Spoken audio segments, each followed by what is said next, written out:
사도행전 1장 3절 말씀을 같이 한번 읽어보실까요? 1장 3절입니다. 시작. 그가 고난받으신 후에 또한 그들에게 확실한 많은 증거로 친히 살아계심을 나타내사 40일 동안 그들에게 보이시며 하나님 나라의 일을 말씀하시니라. 아멘. 예수님은 십자가에서 죽으신 후에 3일 만에 살아나셨습니다. 그리고 40일 동안 세상에 계시면서 하나님 나라의 일을 말씀하셨습니다. 그 후 하늘로 올라가시기 전 제자들에게 사도행전 1장 4절과 5절에서 이렇게 말씀하십니다. 이르시되 예루살렘을 떠나지 말고 내게서 들은 바 아버지께서 약속하신 것을 기다리라. 요한은 물로 세례를 베풀었으나 너희는 몇 날이 못되어 성령으로 세례를 받으리라 하셨느니라. 근데 제자들은 이 말의 의미를 온전히 이해하지 못했습니다. 그래서 이스라엘을 회복하시는 때가 언제인지를 사도행전 1장 6절에서 묻습니다. 그들이 모였을 때에 예수께 여쭈어 이르되 주께서 이스라엘 나라를 회복하심이 이때니이까. 제자들이 말하는 이스라엘의 나라는 번영하던 다윗 시대의 왕국을 염두에 둔 표현이에요. 이스라엘 사람들은 메시아를 기다렸습니다. 그러나 그들이 기다리던 메시아는 인류를 죄에서 구원할 분이 아니었어요. 오히려 초인적인 존재로서 이스라엘에게 세상적인 복을 누리게 할 정치적인 구원자였습니다. 그리하여 이스라엘 사람들은 메시아가 오면 우리 이스라엘 민족이 로마의 억압에서 벗어나 다윗 시대의 영광을 다시 누리게 될 것이라고 생각했습니다. 이러한 사정은 제자들도 별반 다르지 않았습니다. 예수님의 죽음을 목격했죠. 예수님의 부활도 목격했습니다. 그럼에도 불구하고 제자들은 깨달은 바가 전혀 없었습니다. 그들은 이스라엘이라는 나라가 화려하게 도래할 날을 기다리고 있었습니다. 그래서 이스라엘의 회복이 언제인지 예수님께 묻고 있는 거예요. 제자들의 이러한 질문은 어리석었으나 예수님께서는 그들의 질문에 관심사를 돌리시듯 때와 시기에 대해 말씀하십니다. 사도행전 1장 7절입니다. 이르시되 때와 시기는 아버지께서 자기의 권한에 두셨으니 너희가 알 바 아니요. 제자들이 그것에 관심을 갖지 말아야 한다고 말씀하십니다. 그것은 하나님께 속한 일이라고 말씀하십니다. 오히려 예수님께서는 제자들이 정말로 관심을 가져야 할 것에 대해서 사도행전 1장 8절에서 이렇게 말씀하십니다. 화면을 보고 함께 읽겠습니다. 시작.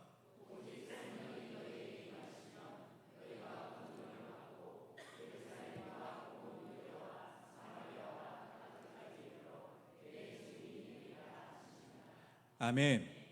예수님께서 세상에 오심으로 하나님의 나라는 이미 도래했습니다.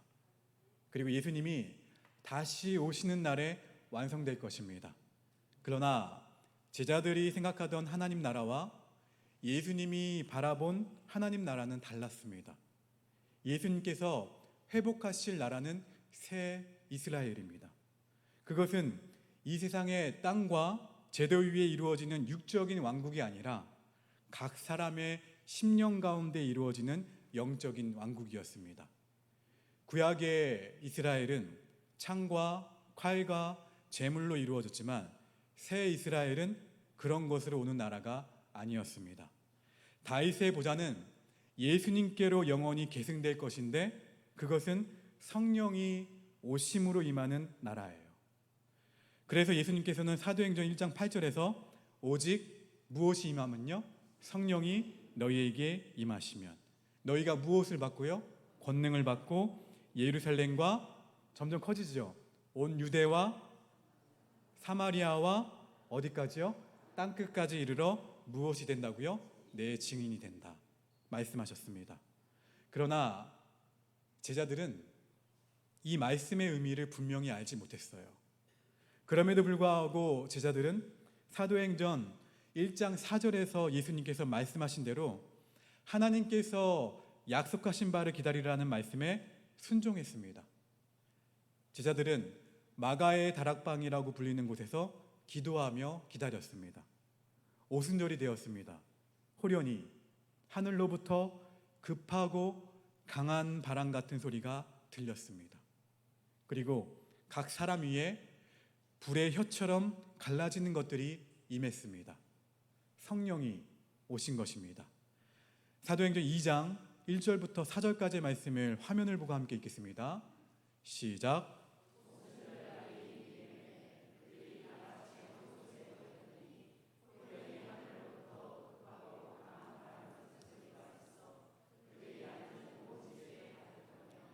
마치 불의 혀처럼 갈라지는 것들이 그들에게 보여 각 사람 위에 하나씩 임하여 있더니 그들이 다 성령의 충만함을 받고 성령이 말하게 하심을 따라 다른 언어들로 말하기를 시작하니라.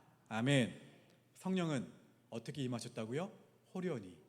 어디로부터요? 하늘로부터 임하셨습니다. 이는 사람들이 예상치 못할 때, 그리고 예상치 못한 방법으로 성령이 임하셨음과 성령의 오심이 하나님의 주권 아래 있음을 보여주고 있습니다. 성령은 예상치 못할 때 오십니다. 우리는 성령의 오심에 대해서 어떠한 공식도 만들 수가 없습니다. 그러나 조짐은 알 수 있죠.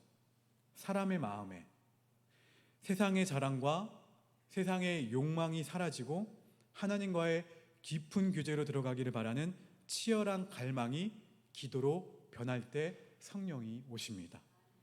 그렇지만 우리의 기도가 성령을 오시게 하는 것도 아니에요. 하나님께서는 당신이 원하실 때 원하는 자에게 성령을 주십니다. 그것은 하나님의 주권에 속한 일이에요. 요한복음 3장 8절입니다. 바람이 임의로 불매 내가 그 소리는 들어도 어디서 와서 어디로 가는지 알지 못하나니 성령으로 난 사람도 다 그러하니라. 바람이 어떻게 분다고요? 임의로 불매.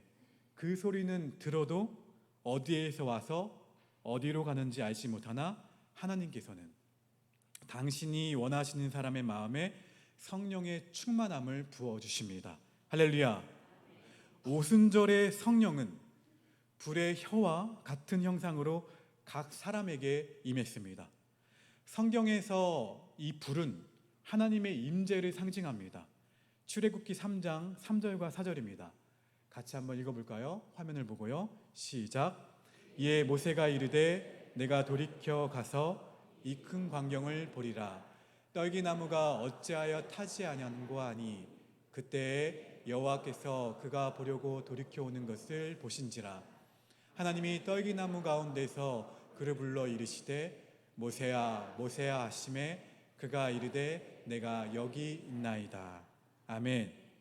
그런데 이 불이 여럿이 아니라 하나의 불이었습니다. 하나의 불이 모든 지체 위에 임하셨다는 것은 한 성령으로 말미암아 교회가 단번에 세례를 받을 것과 각 지체가 다양하다는 것을 의미해요.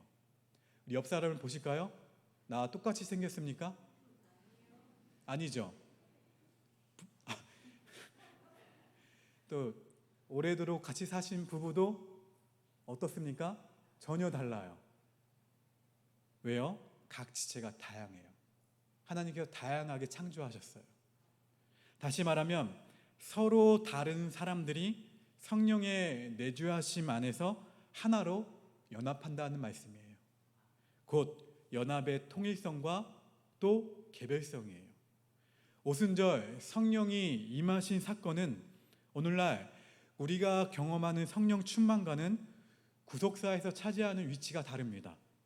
오순절에 성령이 오심으로써 이 세상 가운데 공식적으로 교회가 세워졌습니다.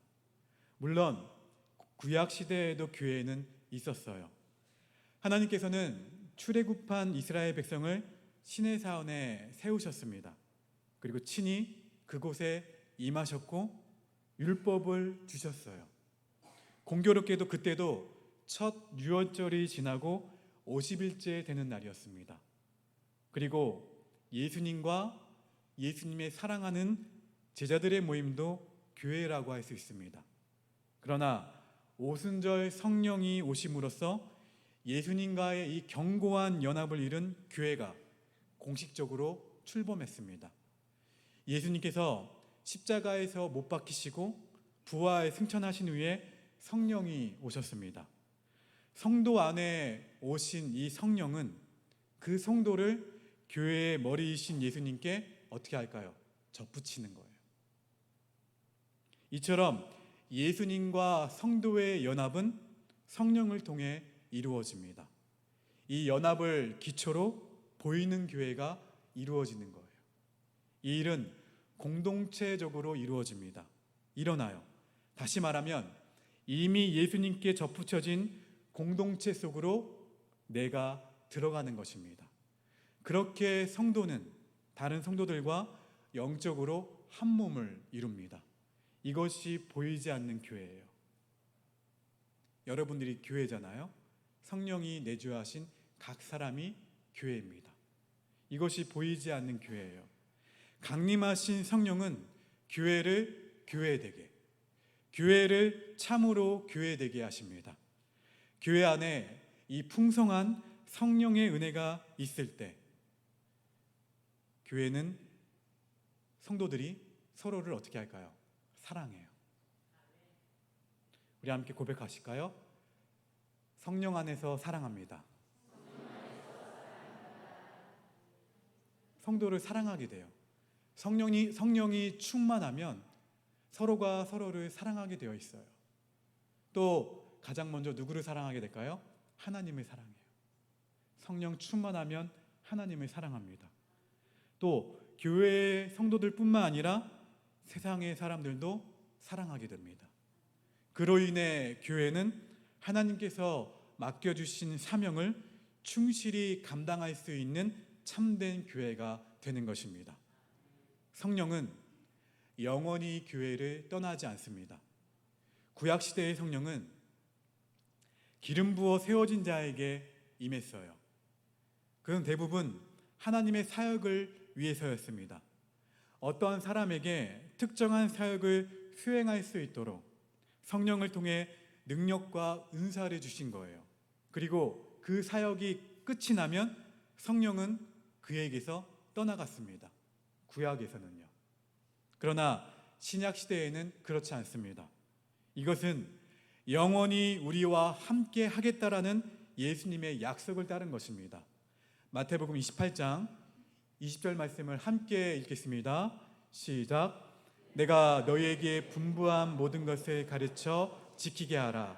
볼지어다 내가 세상 끝날까지 너희와 항상 함께 있으리라 하시니라. 아멘. 할렐루야. 예수님이 뭐라고 약속하셨습니까? 내가 세상 끝날까지 너희와 항상 함께 있겠다. 성도에게서 성령이 떠나가지 않는 것처럼 교회에도 영원히 함께 계십니다. 이는 우리가 얼마나 풍성한 은혜 가운데 있는지 보여주는 거예요. 누가복음 7장 28절입니다. 내가 너희에게 말하노니 여자가 낳은 자 중에 요한보다 큰 자가 없도다.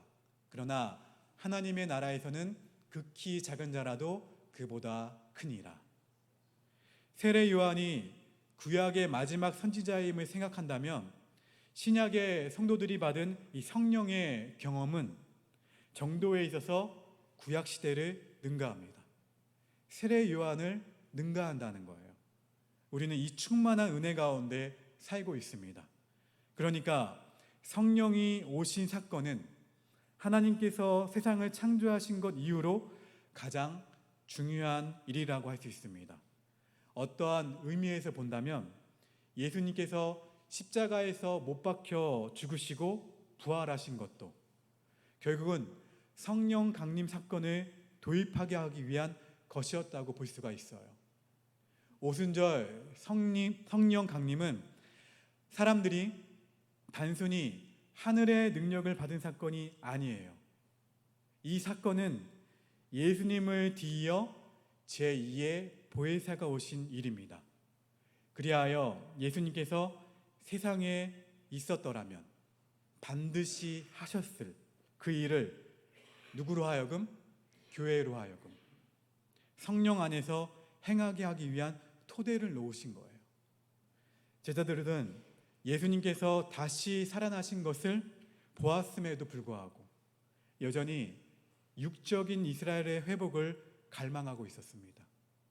그런데 오순절 성령 강림 사건으로 유대교의 그 편견이 산산이 부서지면서 하나님의 구원 계획을 깨닫게 되었어요. 비로소 그들은 예수님의 십자가 죽음의 의미가 무엇이고 예수님의 다시 살아나신 것이 어떠한 의미가 있는지 알게 되었습니다. 또 다시 오신다고 하신 예수님의 약속이 무엇을 의미하는지도 알게 되었습니다. 이 사실을 깨닫게 되자 그들은 복음에 불붙은 사람들이 되었습니다. 어떤 말입니까? 예수님을 전하지 않으면, 예수님을 증거하지 않으면 가만히 있을 수 없게 된 거예요. 여러분, 성령의 은혜는 우리들의 마음을 움직입니다. 예수님의 십자가의 의미에 눈을 뜨게 합니다. 그러면 십자가의 의미를 아는 사람들은 예수님의 이름을 전하지 않을 수가 없게 되는 거예요. 이는 성령이 불의 혀처럼 임하셨다는 표현에서도 알 수가 있습니다. 사도행전 2장 3절 말씀을 같이 읽어볼까요? 시작. 마치 불의 혀처럼 갈라지는 것들이 그들에게 보여 각 사람 위에 하나씩 임하여 있더니. 아멘. 여기서 혀를 뜻하는 헬라어 글로사의 히브리어 동치어는 라숀입니다. 라숀. 그런데 흥미롭게도 라숀에는 언어라는 뜻이 있어요. 언어. 이는 결코 우연이 아닙니다.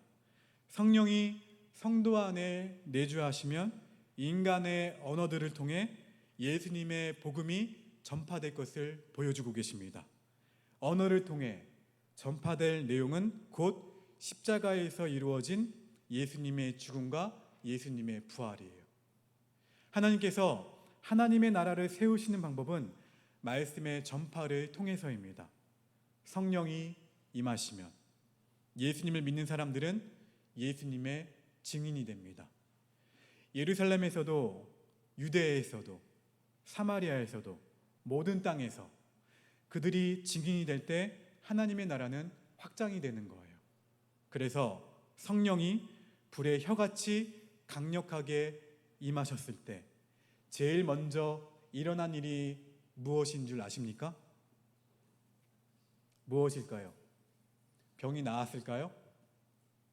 죽은 사람이 살아났을까요? 아니었습니다. 그것은 말하는 것이었어요. 제자들은 각 지방의 언어로 말하기 시작했습니다. 언어는 다양했지만 그 언어들은 하나의 주제를 말하고 있었어요. 바로 따라합시다. 하나님의 큰일. 하나님의 큰일을 말하고 있었어요. 제자들은 하나님의 위대한 일을 각 지방에서 온 사람들이 알아들을 수 있는 언어로 말했습니다. 성경은 이에 대해서 이렇게 증언합니다. 본문 11절 같이 읽어봅니다. 시작.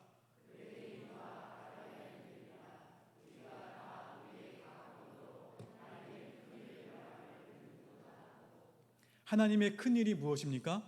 그것은 타락한 세상을 위한 하나님의 구원을 말합니다. 하나님께서는 세상을 선하고 아름답게 창조하셨죠. 그러나 인간의 범죄로 모든 것이 망가졌습니다. 완전하고 아름답던 창조 세계도, 사랑으로 가득했던 인간과 인간의 관계도, 하나님을 사랑했던 인간의 내면 세계도 인간의 범죄로 망가졌습니다. 세상의 고통은 바로 그러한 죄의 결과예요. 예수님께서는 고통받는 이러한 세상을 구원하시기 위해 오셨습니다. 십자가에서 죽으시고 다시 살아나심으로써 구원을 완성하셨습니다. 그럼으로써 이 세상을 다시 창조의 목적으로 돌아가게 하십니다. 이것이 하나님의 큰 일이에요. 그러므로 하나님의 그 위대한 일의 중심에는 예수님의 십자가와 예수님의 부활이 있습니다. 기독교는 이 하나님의 큰 일에 눈을 뜨는 종교예요. 이 큰 일을 알고 나서 세계를 바라보고 인생을 바라보는 새로운 관점을 갖게 되는 것입니다. 그 관점에 따라 살 수 있는 사랑을, 생명을, 능력을 소유하는 거예요.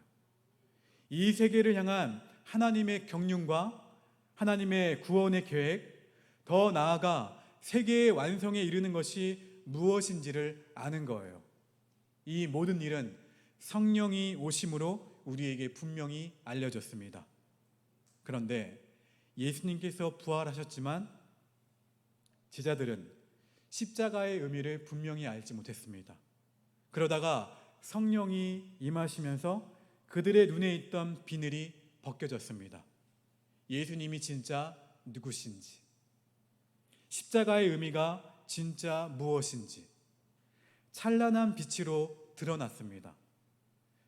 제자들은 예수님께서 하나님이시라는 것과 예수님이 십자가에서 못 박혀 죽으신 것이 자신들의 죄 때문이었다는 것, 그리고 예수님께서 세상을 완성하시기 위해 이 땅에 오셨다는 것을 한순간에 깨달았습니다. 무엇이 임했을 때요? 성령이 임했을 때. 또한 예수님께서 회복시키려고 하셨던 그 나라가 이 땅의 나라가 아니었다는 사실도 알게 되었습니다. 이 복된 소식을 깨달은 사람들은 그것을 전하지 않을 수 없게 됩니다. 그래서 어떠한 사람이 성령의 은혜를 많이 받았다면 거기에는 반드시 표징이 있어요. 그것은 예수님을 더 많이 알고 예수님을 더 많이 사랑하는 것입니다. 또 예수님의 이름을 전하는 거예요. 이것이 그 사람에게 임한 성령의 은혜가 신뢰할 만한 것인지를 가늠하는 표징이에요. 예수님을 더 많이 사랑하는가? 예수님을 더 많이 알고 있는가? 그 예수님을 전하고 있는가? 그래서 전도하지 않는 성령 충만은 거짓된 충만이에요. 여러분이 성령을 받았다면, 성령 충만함을 느낀다면 아직 구원받지 못한 영혼들을 불쌍히 여길 것입니다. 그리고 그들의 영혼을 구원하는 일보다 더 시급한 일은 없다고 느낄 거예요. 어찌하든지 자신의 모든 것을 허비해서라도 복음을 전하는 일에 힘쓰게 될 것입니다. 예수님을 전하지 않으면 견딜 수 없는 불이 마음에서 일어나는 거예요. 그 사람이 해외로 나가서 전하느냐, 국내에서 전하느냐, 별개의 문제예요. 한 사람에게 조곤조곤 말하느냐, 아니면 강하게 이야기하느냐, 각자의 재능과 각자의 소명에 따라 다를 수가 있어요. 모두 방법의 차이입니다. 그렇지만 동일한 게 있습니다. 예수님을 전하지 않으면 견딜 수 없는 그 열망이 나의 가슴 안에서 솟아나는 것은 동일하다는 거예요. 창립 128주년을 맞아서 제가 그냥 드린 것이 아닙니다. 태신자 작전 카드 몇 명을 쓰게 되어 있나요? 한 명도 좋습니다. 5명이 넘어서 밑에 또 적으셔도 좋아요. 그동안에 여러분이 생각했던 태신자가 누군지, 내가 반드시 전해야 될 예수님의 사랑을 전해야 될 사람이 누군지, 가족도 좋고요, 친척도 좋고, 친구도 좋고, 이웃도 좋고, 직장 동료도 좋습니다. 기타란에는 그냥 적으시면 돼요. 누군지, 어떤 관계인지 적으시고 기도하시기 바랍니다. 성령께서 어떻게 역사하시는지 한번 기대하면서 우리가 전도할 수 있는 이 기회가 될 수 있기를 주의 이름으로 축원합니다. 성령을 받은 사도들과 제자들은 자신에게 있는 모든 것을 예수님을 위해 사용하고 싶어졌습니다. 그들은 하나님의 큰 일을 알리는데 자신의 모든 것을 사용하고 싶었어요. 그러나 어떤 사람들은 은혜를 많이 받지만 하나님을 섬기지 않습니다. 예수님의 이름을 전하지 않습니다. 그러면 은혜는 곧 없어져 버려요. 신약시대 교회가 누리는 행복은 성령 안에서의 행복이에요. 성령을 아는 자는 예수님의 구속의 의미를 알고, 성령을 아는 자만이 하나님 아버지의 영광과 거룩하심을 압니다. 성령을 아는 자들에게 예수님은 하나님의 능력이요 하나님의 지혜이기 때문입니다. 그래서 성령을 아는 사람들은 자신이 알게 된 것을 전하지 않을 수가 없는 사람이 되는 거예요. 저는 이런 얘기 하면 안 되는데 국밥을 좋아합니다. 모든 국밥을 좋아해요. 제가 곰탕을 맛있게 먹은 집이 있다고 칩시다. 그러면 제가 이 곰탕을 누구에게 전할까요? 가장 가까이 있는 사랑하는 제 아내에게, 그리고 사랑하는 만나는 성도들에게 알리겠죠. 저를 데리고 국밥집을 갈 때 제가 어느 집으로 가자고 할까요? 아니에요. 제가 보니까 그 집이 맛있더라고요. 이거예요. 왜요? 이제 곰탕집은 그 집이다 라는 마음이 제 안에 있는 거예요. 복음에 대한 열망과 구속사에 대한 의미를 알고 있는 우리들이라면, 성령이 충만한 사람들이라면 예수님이 내 안에 계세요. 성령이 나와 함께 하십니다. 할렐루야. 그렇다면 그 예수님을 전할 수밖에 없어요. 누구에게요? 내가 사랑하는 사람들에게, 내가 만나는 모든 사람들에게. 가수 나얼이 왜 이렇게 많은 사람들을 전도하느냐라는 기독교 매체의 질문에 가수 나얼은 이렇게 대답했습니다. 당신을 따라합시다. 당신을 영원히 보기 위해서입니다. 그래서 전도한다고 하더라고요. 사랑하는 사람을 영원히 보기 위해서 전도하는 겁니다. 내가 불붙은 그 열망, 예수 그리스도에 대한 그 사랑을 전할 수밖에 없다는 거예요. 우리의 일평생 의무는 예수님의 죽으심과 예수님의 부활을 사람들에게 전하는 거예요. 왜요? 그 사람을 영원히 보기 위해서. 교회가 성령으로 충만할 때 그 은혜가 성도들의 마음을 움직여 복음을 전파하게 하는 것처럼 말입니다. 그 일을 위해 하나님께서는 성령을 교회에 한없이 충만히 부어주십니다. 할렐루야. 로마 시대의 지도들은 십자가에 달리기 전에 두 가지 규례를 따라야 했습니다. 첫째로 채찍으로 매를 맞는 거예요. 그래서 예수님께서도 판결이 난 후에 브라이도리온이라는 왕궁 수비대가 있는 곳으로 끌려가셨습니다. 그곳에서 옷이 벗겨지고 온몸이 채찍으로 맞으셨어요. 둘째로 자기가 매달릴 십자가를 지고 형장까지 가는 거예요. 예수님께서도 150kg 정도 되는 나무를 지고 골고다 언덕을 오르셨습니다. 이 상황에 빗대어 예수님께서는 마가복음 8장 34절에서 이렇게 말씀하셨습니다. 함께 읽어볼까요? 시작.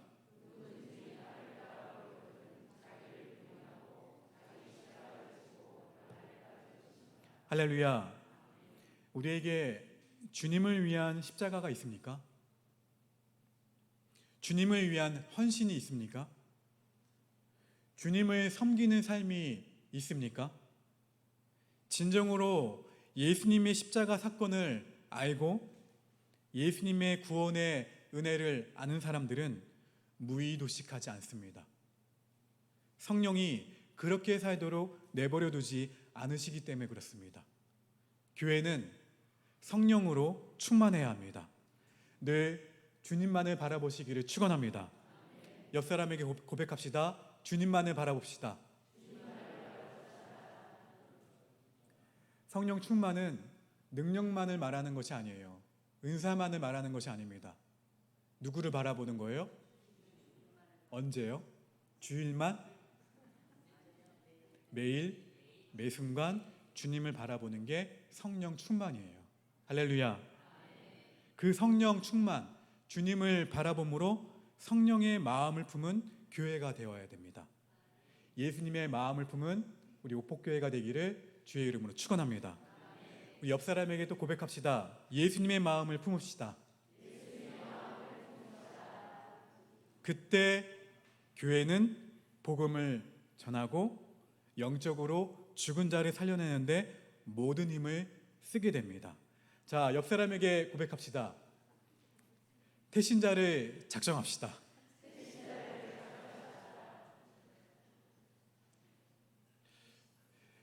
이 기회에 오폭교회 모시고 나면 제일 좋지만 멀리 계시더라도 작정하세요. 작정하셔서 가까운 교회로 나가실 수 있도록 그렇게 작정하셨으면 좋겠습니다. 그리고 성령 안에서 하나 되게 하신 예수님을 생각하면 서로를 어떻게 하게 될까요? 사랑하게 돼요. 우리 옆 사람에게 이번에는 앞뒤 좌우로 고백합시다. 사랑합니다.